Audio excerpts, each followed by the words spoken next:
दिल्ली में deputy CM Manish Sisodia की मुश्किलें बढ़ी। 2015 के जासूसी मामले में गृह मंत्रालय ने सीबीआई को दी केस दर्ज करने की मंजूरी। दिल्ली में आज चुना जाएगा नगर निगम का मेयर। सुबह 11 बजे होगी सदन की कार्यवाही। बीजेपी और आम आदमी पार्टी के बीच सीधी टक्कर। आज योगी सरकार पेश करेगी साल 2023-24 का बजट। सुबह 11 बजे शुरू होगी सदन की कार्यवाही। अब तक का सबसे बड़ा बजट पेश करेगी योगी सरकार। हरियाणा के मेवात में भिवानी हत्याकांड पर विश्व हिंदू परिषद ने बुलाई महापंचायत। निर्दोषों को फंसाने का लगाया आरोप। सीबीआई जांच की भी मांग की जा सकती है। आरोपी श्रीकांत के बच्चे की मौत के मामले में राजस्थान पुलिस के खिलाफ केस दर्ज।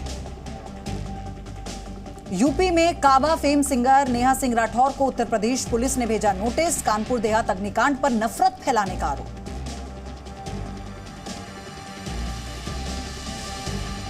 शिवसेना मुद्दे पर आज सुप्रीम कोर्ट में सुनवाई। उद्धव गुट ने दाखिल की है याचिका। आज आ सकता है फैसला। वहीं शिंदे की अध्यक्षता में शिवसेना की पहली कार्यकारिणी की बैठक हुई। असम में बाल विवाह को लेकर घमासान तेज। एआईयूडीएफ के अध्यक्ष का सीएम हेमंता पर पक्षपात करने का आरोप। जी न्यूज से खास बातचीत में कहा, सिर्फ मुसलमानों को जेल में बंद किया जा रहा है।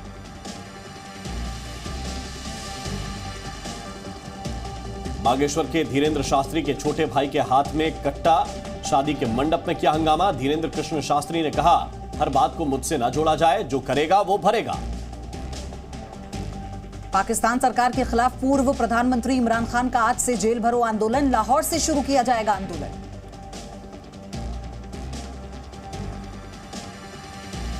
कीव के दौरे से लौटे बाइडेन का रूस पर निशाना। पोलैंड में बोले अमेरिकी राष्ट्रपति जो बाइडेन, यूक्रेन को कभी भी जीत नहीं सकेगा रूस।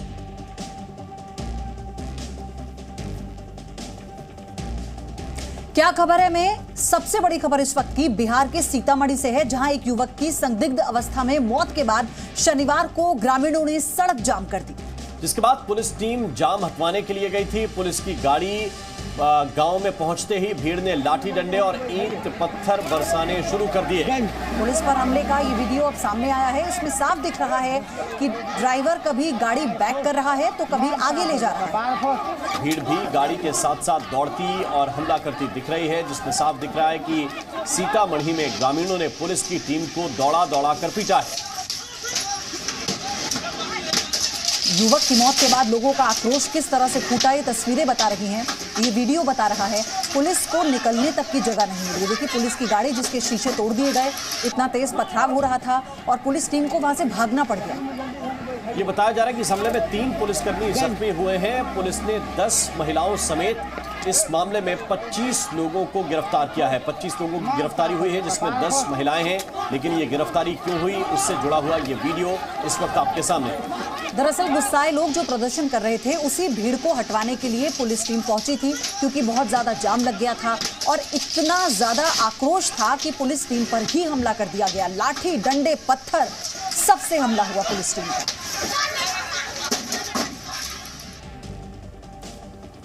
और भिवानी कांड के एक आरोपी श्रीकांत का वीडियो वायरल हुआ है। राजस्थान पुलिस पर श्रीकांत ने गंभीर आरोप लगाए हैं। राजस्थान पुलिस पर श्रीकांत ने गंभीर आरोप लगाते हुए कहा कि परिवार को परेशान किया गया है। पत्नी के साथ धक्का मुक्की की वजह से बच्चे की मौत हो गई। यह आरोप लगाया गया है कि पुलिस टीम ने जिस तरह से बदसलूकी की, और यह भी जानकारी मिली है कि श्रीकांत की पत्नी का मिसकैरेज हुआ, और ये गंभीर आरोप लगाया है पुलिस की कार्यशैली पर। मैं श्रीकांत पंडित, गांव मरोड़ा, जिला नुहू मेवात का रहने वाला हूं। आप सभी से मेरी एक मार्मिक अपील है। राजस्थान पुलिस के द्वारा मेरे परिवार के साथ जो बर्बरता बरती जा रही है और मेरे ऊपर जो आरोप लगाए गए हैं वो सारे बेबुनियाद हैं, और मेरे दोनों भाइयों को उठा लिया जाता है, उनके साथ मार कुटाई की जाती है, और मेरी पत्नी के साथ घर में आकर जो 9 महीने की गर्भवती है उसके साथ धक्का मुक्की की जाती है, जिससे कि मेरा एक नवजात शिशु जिसने अभी जन्म भी नहीं लिया दुनिया में, वह स्वर्ग सिधार गया। मेरे साथ बहुत बर्बरता हो रही है। मैं सभी से एक बात कहना चाहता हूं, मैं अगर इस कांड में दोषी हूं तो मुझे सज़ा मिलनी चाहिए। जब मेरा इस मामले में कोई हाथ ही नहीं है तो मुझे क्यों सज़ा दी जा रही है और क्यों मेरे परिवार को परेशान किया जा रहा बार बार। मेरा सभी गौ भक्तों और राष्ट्रवादियों से एक अपील है, मेरे ऊपर जो बर्बरता हो रही है वह गलत है। इसमें इस कांड में जो जायज़ है वो जायज़ किया जाए। जय श्री राम जी सभी को। और गृह मंत्रालय ने सीबीआई को फीडबैक यूनिट के जरिए जासूसी कराने के आरोपों पर मनीष सिसोदिया के खिलाफ भ्रष्टाचार निवारण अधिनियम के तहत केस दर्ज करने और जांच करने के आदेश दे दिए हैं। सीबीआई ने पिछले दिनों दिल्ली सरकार की फीडबैक यूनिट पर जासूसी का आरोप लगाते हुए डिप्टी सीएम मनीष सिसोदिया और अन्य अधिकारियों के खिलाफ केस दर्ज करने की इजाजत मांगी थी और इस मामले में अब गृह मंत्रालय ने सीबीआई को मंजूरी दे दी है। तो मनीष सिसोदिया की मुश्किलें कम नहीं हुई हैं, बल्कि इस मामले से और ज्यादा बढ़ गई हैं। शराब घोटाले को लेकर पहले से ही वो जांच का सामना कर रहे हैं और अब ये एक और मामला जिसमें सीबीआई ने मंजूरी मांगी थी गृह मंत्रालय से, जो गृह मंत्रालय की तरफ से दे दी गई है। तो सीबीआई ने अब जासूसी कांड को लेकर जो इजाजत मांगी थी, अब देखिए मनीष सिसोदिया का ट्वीट भी इस मामले को लेकर आया है। अपने प्रतिद्वंदियों पर झूठे केस करना एक कमजोर और कायर इंसान की निशानी है। जैसे जैसे आम आदमी पार्टी बढ़ेगी, हम पर और भी बहुत केस किए जाएंगे। ये रिएक्शन आया है मनीष सिसोदिया का। हालांकि इससे पहले भी इसी तरह के आरोप मुख्यमंत्री अरविंद केजरीवाल और मनीष सिसोदिया की तरफ से लगाए गए थे, जब शराब घोटाले को लेकर जांच शुरू की गई थी। अब इस पर मनीष सिसोदिया का ट्वीट भी आ चुका है। और जासूसी कांड पर बीजेपी ने आम आदमी पार्टी पर बड़ा हमला बोला। बीजेपी नेता कपिल मिश्रा ने कहा कि जेल जाना सिसोदिया की नियति है और साथ ही साथ ये भी कहा कि सिसोदिया पर करप्शन के कई केस हैं और जल्द ही सत्येंद्र जैन के साथ जेल में होंगे सिसोदिया। सिसोदिया के खिलाफ भ्रष्टाचार के एक और मामले की जांच की अनुमति दी है। ये चौथा मामला है भ्रष्टाचार का जिसमें मनीष सिसोदिया जांच के घेरे में है। उनके ऊपर भ्रष्टाचार के आरोपों की जांच हो रही है, लेकिन शायद वो सत्येंद्र जैन की तरह कुर्सी छोड़ेंगे नहीं, बल्कि कुर्सी में बैठे बैठे ही तिहाड़ जेल जाएंगे। शराब के घोटाले में अभियुक्त नंबर 1 मनीष सिसोदिया ने अभी 2 दिन पहले ही सीबीआई से परमिशन मांगी है कि मेरे को थोड़ा समय दे दो। और अब ये जासूसी का घोटाला सरकारी तंत्र का इस्तेमाल करके अपने विपक्ष का और अपने ही पार्टी के नेताओं की जासूसी करना। मैं यहां पर यह बात कहना चाहता हूं कि ये जो स्नूपिंग केस है, इस केस के सच जब सामने आएंगे तो बहुत सारे लोगों को हैरानी होने वाली है, क्योंकि आम आदमी पार्टी में केजरीवाल और मनीष सिसोदिया ने सरकार की स्नूपिंग मशीनरी तैयार की। और ज्यादा जानकारी के साथ जितेंद्र शर्मा इस वक्त हमारे साथ जुड़े हुए हैं। जितेंद्र, एक तरफ मनीष सिसोदिया एक बार फिर से उसी तरह की बात कर रहे हैं कि ये जबरन उनके ऊपर आरोप लगाए जा रहे हैं, उन्हें फंसाने की कोशिश की जा रही है। बीजेपी कह रही है कि नहीं, इनकी जेल जाना तो नियति है। लेकिन जरा ये बताइए कि ये जासूसी वाला मामला क्या था जिसको लेकर अब सीबीआई को इजाजत मिली है? देखिए राम, ये मामला 2016 का है, क्योंकि जो भी फीडबैक यूनिट का क्रिएशन किया गया था उसको सारे नियमों को ताक पर रख करके इसका क्रिएशन किया गया था। दिल्ली की जो स्थिति है, दिल्ली में किसी भी नई यूनिट के क्रिएशन को लेकर के या नए काम की मंजूरी के लिए एलजी की मंजूरी चाहिए होती है। कैबिनेट से अप्रूवल लेकर के एलजी से उसका अप्रूवल चाहिए होता है। लेकिन जब फीडबैक यूनिट का क्रिएशन किया गया था, नवंबर 2015 में इसकी तैयारी की गई थी, इसको क्रिएट किया गया था और फरवरी 2016 में इसने काम करना शुरू कर दिया था। 1 करोड़ रुपए के आसपास इसका बजट रखा गया था, जिसमें से कुछ बजट जो है सीक्रेट सर्विस फंड के नाम के ऊपर अलॉट भी कर दिया गया था। लेकिन इसमें जो वैकेंसीज थी, 17 भर्तियां की गई थी। शुरुआत में इसको इंडस्ट्री डिपार्टमेंट है उसको एबॉलिश करके, यानी कि जो उसमें जो काम कर रहे थे उस पोस्ट को एबॉलिश करके फीडबैक यूनिट के अंदर भर्ती करने की बात की गई थी, लेकिन वो भी नियमों को ताक पर रखकर की जानी थी। लेकिन जब जो फीडबैक यूनिट है वो सेक्रेटरी विजिलेंस के अंडर में आनी थी, जिसके अंडर में पहले से ही दिल्ली सरकार की एंटी करप्शन ब्यूरो यूनिट है वो काम करती है, जो जिसका काम भी यही होता है कि जो दिल्ली सरकार के जो कर्मचारी हैं उनके खिलाफ किसी तरह की कोई शिकायत आती है तो उस पर काम करना भ्रष्टाचार की। लेकिन जब इस फीडबैक यूनिट को बनाया गया तो इसकी मंजूरी नहीं ली गई। जो 17 पोस्ट है, जो 88 नई पोस्ट एसीबी में करने की तैयारी की जा रही थी, जिसकी कोई मंजूरी नहीं थी, उस बिना मंजूरी की पोस्ट जो क्रिएट की गई उसी के तहत ये 17 भर्तियां फीडबैक यूनिट में कर दी गई। इस मामले की जो सबसे अहम बात है राम, इस मामले की शिकायत सीबीआई में गई थी। सीबीआई ने 2016 में इस मामले की प्रीलिम इंक्वायरी यानी कि जो प्राथमिक जांच होती है वो की, उसने अपनी रिपोर्ट दी और उसमें पाया कि शहजाद पूनावाला क्या कह रहे हैं वो their victimhood card won't do, they must answer tough questions that are being posed to them. क्या कहेंगे, सैंक्शन किया है एफयूआई जो है इस पूरे मामले में, क्या कहेंगे? देखिए, जो खबर सामने आई है कि गृह मंत्रालय ने स्नूपगेट और एफबीयू वाले मामले में प्रोसिक्यूशन के लिए अनुमति दे दी है, इसका स्वागत होना चाहिए, क्योंकि जिस प्रकार से चाइनीज़ बलून के माध्यम से स्पाइंग करते हैं, स्नूपिंग करते हैं, वैसे दिल्ली के 2 जासूस किस प्रकार से एक एफबीयू बॉडी बनाकर, जो गैर संवैधानिक, जो कानून के खिलाफ जाकर जनता के पैसों का गलत इस्तेमाल करते हुए, उसे बर्बाद करते हुए अपने राजनीतिक विरोधियों के खिलाफ और मीडिया के लोगों के खिलाफ रिपोर्ट बनाने के लिए इस्तेमाल की जा रही थी, ब्लैकमेलिंग करने के लिए, स्नूपिंग करने के लिए इस्तेमाल की जा रही थी। 60-70% इसकी रिपोर्ट विजिलेंस को लेकर नहीं, बल्कि ये केवल पॉलिटिकल रिपोर्ट बनाई गई थी। तो इसमें जांच होनी चाहिए कि किस उद्देश्य से ये किया जा रहा था, कैसे संविधान और कानून को ताक पर रखकर ये किया जा रहा था। मिनिस्ट्री ऑफ होम अफेयर्स ने जो प्रोसिक्यूशन की जो इजाज़त दी है मनीष सिसोदिया के खिलाफ, उसका स्वागत करती है। भारतीय जनता पार्टी शुरू से ही इस 2015 से इस मामले को उठाती हुई आ रही है कि किस प्रकार से अरविंद केजरीवाल के कहने के ऊपर एक फीडबैक यूनिट बनाया जाता है।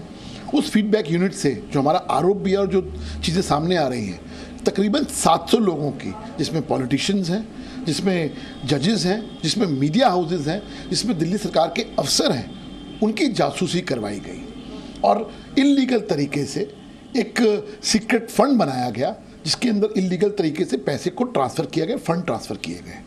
भारतीय जनता पार्टी इसकी मुद्दे को उठाती हुई आ रही थी और अब जबकि प्रोसिक्यूशन की इजाज़त दे दी गई है, तो ये जांच में अब सामने आएगा कि किन किन लोगों ने इन लोगों ने स्नूपिंग करवाई।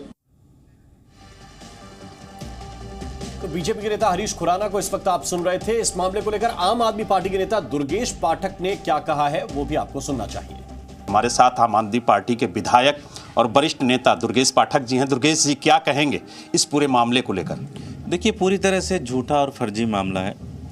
बीजेपी पूरी तरह से आम आदमी पार्टी और मनीष जी के पीछे पड़ गई है। दिन रात फर्जी केसेस लेके आते हैं। आप सोचिए, अडानी ने इतना बड़ा घोटाला किया, इतने लाखों करोड़ों का घोटाला किया, ना कोई एफआईआर है, ना कोई जांच है, कुछ नहीं हुआ अभी तक।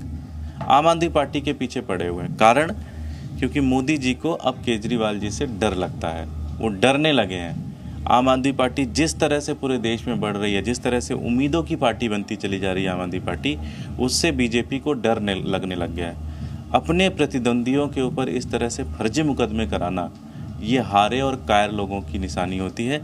जिस तरह से आम आदमी पार्टी बढ़ रही है, जिस तरह से आम आदमी पार्टी पूरे देश की उम्मीद बनती चली जा रही है, आप देखना आने वाले दिनों में इस तरह के फर्जी मुकदमे और बढ़ेंगे। तो अब देखिए, इस पूरे मामले में वार पलटवार शुरू हो चुका है। दिल्ली के डिप्टी सीएम मनीष सिसोदिया ने मुकदमा चलाने की मंजूरी पर बिना नाम लिए बीजेपी पर गंभीर आरोप लगाए हैं। उन्होंने ट्वीट करके लिखा है कि अपने प्रतिद्वंदियों पर झूठे केस करना एक कमजोर और कायर इंसान की निशानी है। साथ ही ट्वीट में यह भी लिखा है कि जैसे जैसे आम आदमी पार्टी बढ़ेगी, हम पर और भी बहुत केस किए जाएंगे। तो ये तंज सीबीआई को गृह मंत्रालय की तरफ से मिली मंजूरी के बाद मनीष सिसोदिया की तरफ से किया गया है। हालांकि ये उम्मीद भी की जा रही थी कि कुछ इस तरह की बात मनीष सिसोदिया कहेंगे, क्योंकि इससे पहले भी शराब घोटाले को लेकर वो यही कहते रहे हैं कि आम आदमी पार्टी से बीजेपी डर चुकी है और इसीलिए वो इस तरह के झूठे केस करवाती है। तो इसका सीधा आरोप हमेशा से आम आदमी पार्टी बीजेपी पर लगाती आई है। प्रधानमंत्री के नाम को लेकर भी कई बार निशाने साधे गए। उनका नाम लेकर मुख्यमंत्री ने कई गंभीर आरोप लगाए हैं।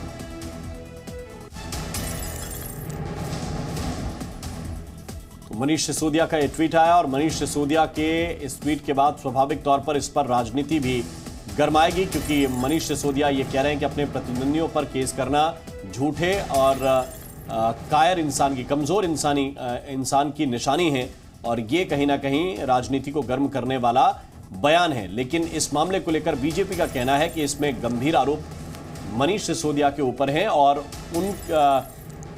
उनकी गिरफ्तारी होगी। कि एक तो पहली चीज़, मैं बिल्कुल भी इसमें भारत सरकार के इस निर्णय से इत्तेफाक नहीं रखता हूँ, क्योंकि मेरे हिसाब से इसमें सेडिशन का केस लगना चाहिए, यूएपीए का। इसमें प्रिवेंशन ऑफ करप्शन एक्ट नहीं है। करप्शन क्या है भाई? करप्शन तो ये होता है कि सामान्य जन में जनता के पैसे का आप दुरुपयोग करें, उसको आप जेब में डालें, तो उसको वो तो अगर दिल्ली सरकार में एक बार किसी भी चीज़ पर इन्होंने अगर तहकीकात खोल दी तो निकल आएगा। ये सीधे सीधे सेडिशन का केस है, संविधान के मूल धाराओं के विपरीत है। तो आपने देखा संदीप दीक्षित ने भी इस मामले में अपनी बात रखी है, यानी कांग्रेस भी अब इस पूरे मामले में अपनी बात रख रही है। लेकिन अब इस पर पूरा तरीके से स्वाभाविक है कि जो राजनीति है वो गर्म हो गई है और ये आरोप प्रत्यारोप का दौर एक बार फिर से आम आदमी पार्टी और बीजेपी के बीच में देखने को मिल रहा है। और दिल्ली को आज एमसीडी चुनाव के 80 दिन बाद आखिरकार नया मेयर मिल जाएगा। सुप्रीम कोर्ट के आदेश के बाद सभी 274 पार्षद और सदस्य मेयर चुनने के लिए मतदान करेंगे। हालांकि अभी भी बड़ा सवाल यह है कि क्या बिना किसी हंगामे के मेयर पद के लिए चुनाव हो पाएगा, क्योंकि अब से पहले 3 बार हंगामे की वजह से चुनाव सफल नहीं हो पाया था। और ये उसी असफलता की तस्वीरें हम आपको दिखा रहे हैं। जब चुनाव के लिए सब इकट्ठा तो हुए, यानी कि एमसीडी सदन में पहुंचे, लेकिन देखिए कैसे हंगामा हुआ। ये तस्वीर अपने आप में शर्मनाक रही। और इस तस्वीर के बाद कई ऐसे सवाल खड़े हुए कि पहली बार ऐसा हुआ है कि 1 महीने से ज्यादा का वक्त बीत चुका, लेकिन दिल्ली के पास मेयर नहीं है।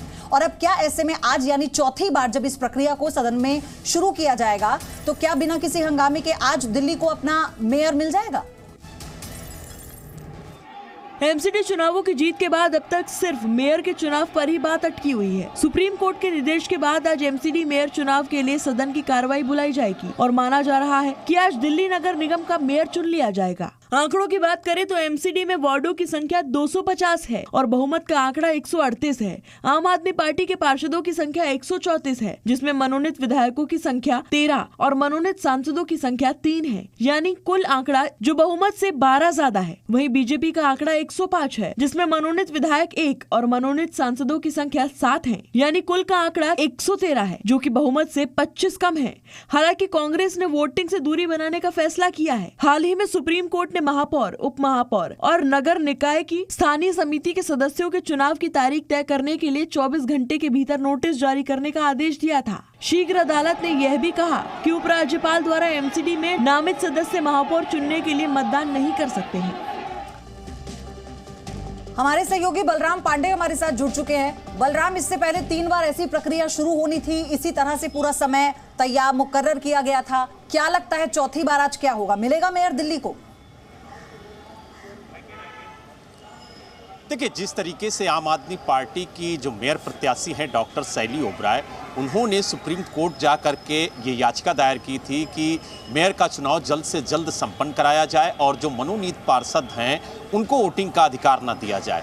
तो सुप्रीम कोर्ट ने उनकी बात को माना और जिन जिन आरोपों को आम आदमी पार्टी ने उठाया था उन आरोपों पर सहमति जताई है वापस लौट कर आऊंगा, लेकिन इस वक्त बीजेपी एक प्रेस कॉन्फ्रेंस कर रही है जासूसी मामले को लेकर, जिसको लेकर सीबीआई को मंजूरी मिली है। क्या कह रहे हैं, सुनिए। अब जब चूंकि जांच के आदेश हो गए हैं, प्रोसिक्यूशन के आदेश हो गए हैं, निश्चित तौर के ऊपर जैसा अभी अध्यक्ष जी ने भी कहा, बहुत चीजें सामने आएंगी, बहुत चीजों का खुलासा होगा। और मुझे लगता है कि ये जांच की आंच है, बिल्कुल ठीक कहा अध्यक्ष जी ने कि ये सिर्फ यहाँ नहीं रुकने वाली, ये जांच की आंच अरविंद केजरीवाल तक जाएगी। और वो दिन दूर नहीं है कि जब दोनों अरविंद केजरीवाल और मनीष सिसोदिया जेल की सलाखों के पीछे होंगे। ये दोनों मैटर बनते हैं, एक क्रिमिनल कॉन्स्पिरेसी का 120B का, जिसमें जिस प्रकार से इन लोगों ने इलीगल तरीके से अपॉइंटमेंट्स करी, इलीगल तरीके से स्नूपिंग करी, एक क्रिमिनल कॉन्स्पिरेसी का मामला है। दूसरा भ्रष्टाचार निरोधक, क्योंकि एक सीक्रेट सर्विस फंड बनाया गया, वो मामला भी बनता है कि उसके अंदर पैसों का इधर से उधर हुआ, कहाँ गया, किसकी जेब में गया, क्या उसका यूटिलाइजेशन हुआ। इन सब के जवाब तो अरविंद केजरीवाल और मनीष सिसोदिया को देने पड़ेंगे। इसलिए हमारा ये मानना है कि बहुत जल्दी इस जांच की आंच अरविंद केजरीवाल तक पहुंचेगी और दोनों बहुत जल्दी सलाखों के पीछे होंगे। धन्यवाद। कोई सवाल हो तो आप। दुर्गेश पाठक ने भी बोला है कि भाजपा पीछे पड़ी है मनीष सिसोदिया। देखिए, हम पीछे नहीं पड़े हैं, उनके कर्म जो हैं वो ऐसे हैं, जो न्यायिक एजेंसी उसकी जांच कर रही है। मनीष सिसोदिया दावा करते हैं बेहतर शिक्षा मंत्री होने का। दिल्ली के बच्चे, अभिभावक अब ये पूछ रहे हैं कि दिल्ली का शिक्षा मंत्री शराब घोटाला करवाता है, जासूसी कांड कराता है, तो ऐसे शिक्षा मंत्री को दिल्ली में रहने का अधिकार है क्या? तो मनीष सिसोदिया के कृत्य ऐसे हैं, अरविंद केजरीवाल और उनकी सरकार के कृत्य ऐसे हैं कि जिसका परिणाम सामने आ रहा है। कायर और झूठे लोग हो, ऐसा है।